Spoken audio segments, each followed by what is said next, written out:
Matt here with Keeping It YYC. Today we're joined by Kari Lynn Deering with skoah. How are you today, Kari? I'm fantastic. It's great. Mondays are always an interesting day. Don't you lie to me. Oh my goodness, the store, the phones are dead and the internet went out and it's been a bit of a crazy, there's like traffic jams getting into the store. So it's an interesting day today. Chalk it up to a Monday. That's all it is. Yeah. So we'll get right into it and we'll have you tell us a little bit about skoah. So skoah was the first of its kind single service facial shop, and it offers a membership component to it.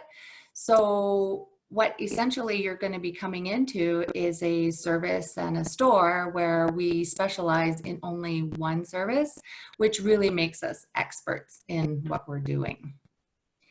And additionally, skoah is unique in its industry, in the beauty industry here, in the fact that we make all of our products in Canada. So the quality of the product is fantastic. They work, and all of those products support the services that we do. So every customer comes in and their service, their facial, is customized to their particular needs. Oh, okay, so all the products for the facials that are done at skoah, they're all made by skoah or at least locally sourced? Yep. So all the products are made in Vancouver.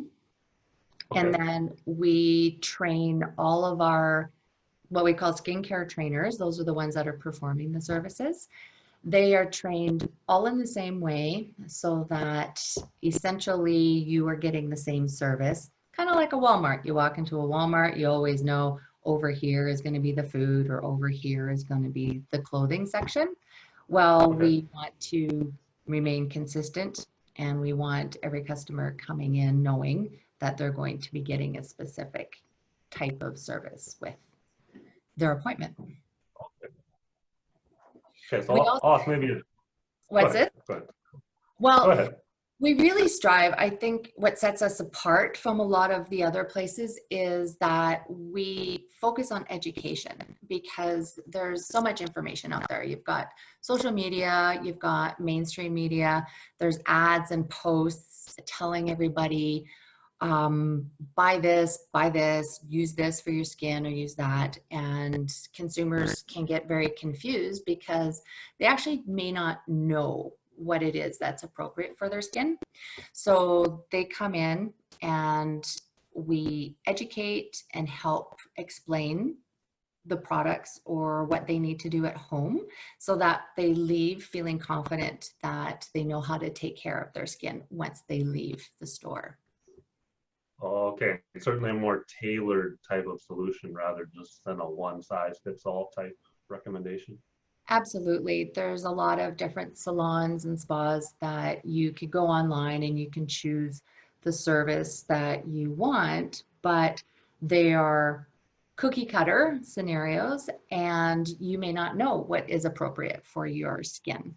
And so our differentiation, we differ in the fact that we will customize this to you and what your skin needs and what is appropriate. Cool, that's awesome. So my next question is, what are you doing to adapt in this different environment?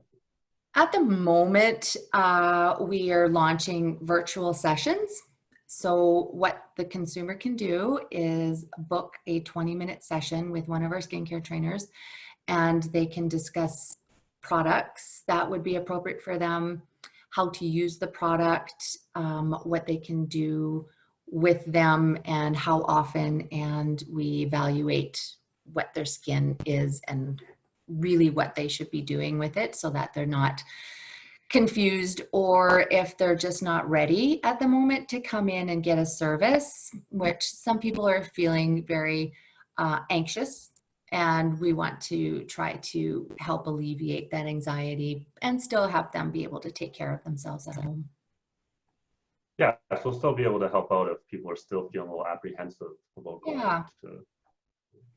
Yeah. Okay. It's tough nowadays. Everybody is in a different position or a different place in how they feel with what they want to do outside their home. And I think this is going to be a valuable service for people who, even the ones that do use our products right now, if they want to check in, because it has been what, 5, 6 months that they potentially have come to see us, and that's a long time.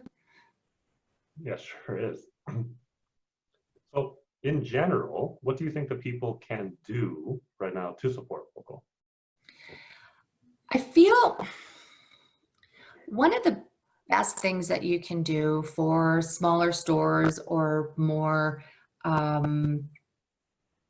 intimate specialized stores is call or talk to them about being able to purchase their products in store, because many businesses have an online component to them. However, what many consumers don't realize is when they purchase online, that revenue actually leaves Calgary. So they could be purchasing from Vancouver or Toronto, but if you can phone or email your local store, they could put the sale through in that store, or deliver it to you, because many of us have in-home delivery services. So we'll drop it off, or we can set it aside and the customer can pick it up at a time that's more convenient.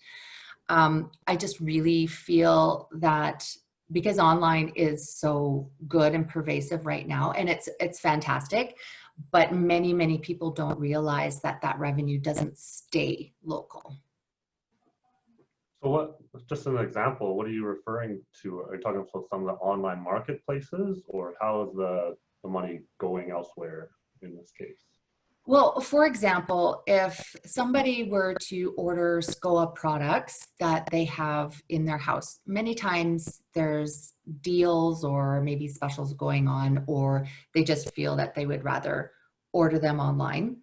It goes through Vancouver. And so what happens is the Vancouver corporate office will get that revenue, but then it doesn't actually come and support the staff and the store locally because they're buying it from Vancouver.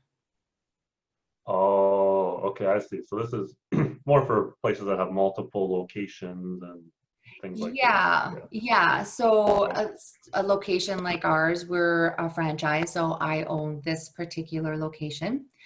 And if somebody wants to buy from us, it's helps support paying my staff and paying my rent and keeping everything in Calgary.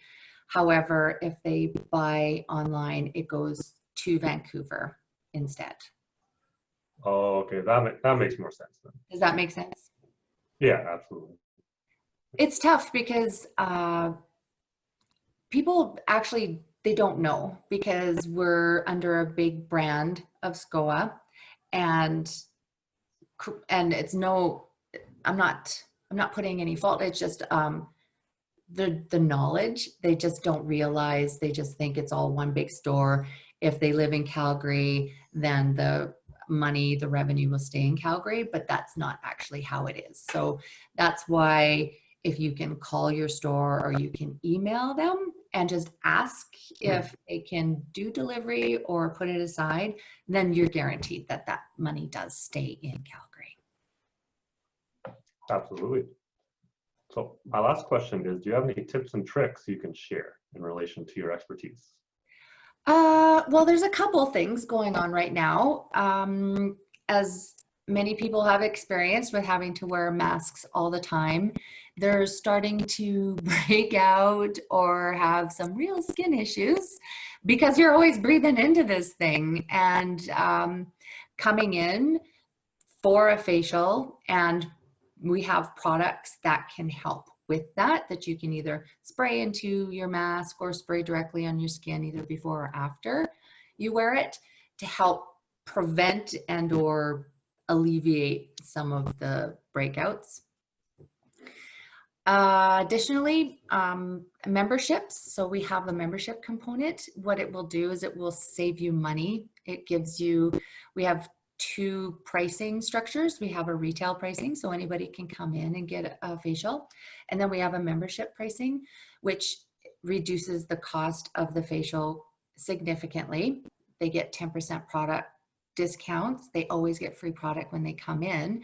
So that's a nice trick in the fact that you can spend less to get more, essentially.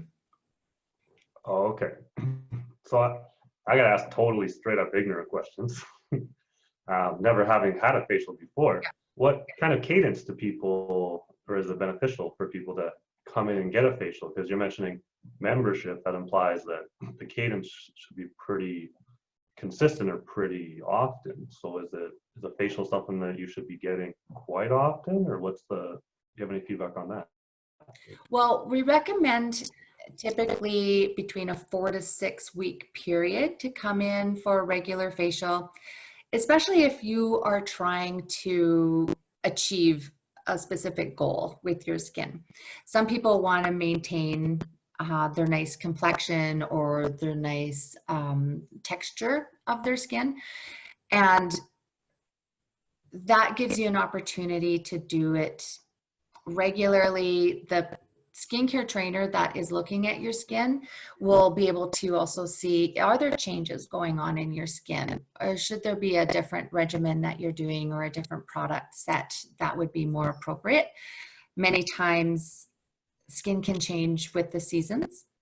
Winter is very drying as opposed to summer, and the regular facial will just help eliminate like blackheads and that kind of thing. It just clears your skin out and just helps you to just glow and just bring out that natural beauty of your own skin. Okay, that makes sense. So that's actually all sorry, go ahead. Oh, I was just going to say as well, when you buy products through skoah, another nice little tip is we have a 60-day product pledge. So essentially, customers that are coming in are like our skoah ambassadors, I like to say. When you look great or you feel great or you're confident in your skin, people ask you and they're like, what have you done? What do you change? And people will say skoah. So if you find there's a product that you're using that isn't appropriate or you just don't like it, you can bring it back and we will exchange it or return it. And we need you to have something that works for you as opposed to just making a sale and then that's too bad, you're off, should have picked something different. We don't want that. We want you to be the best that you can. That's a great mindset. That's a great thing to stand by, because your customers are your ambassadors, or at least you want to try to have them be that for you by providing such an exceptional product, service, whatever it may be. So yeah, we know the products work, so sometimes it's just a matter of being able to find the right ones. Absolutely. So that's actually all the questions I had for you. We do ask that you end the interview for us by looking into the camera and stating your name and your business name, and just asking the people watching to keep it local, keep it YYC. My name is Kari Lynn Deering. I'm owner of skoah Westhills, and we recommend keeping it local and keeping it YYC.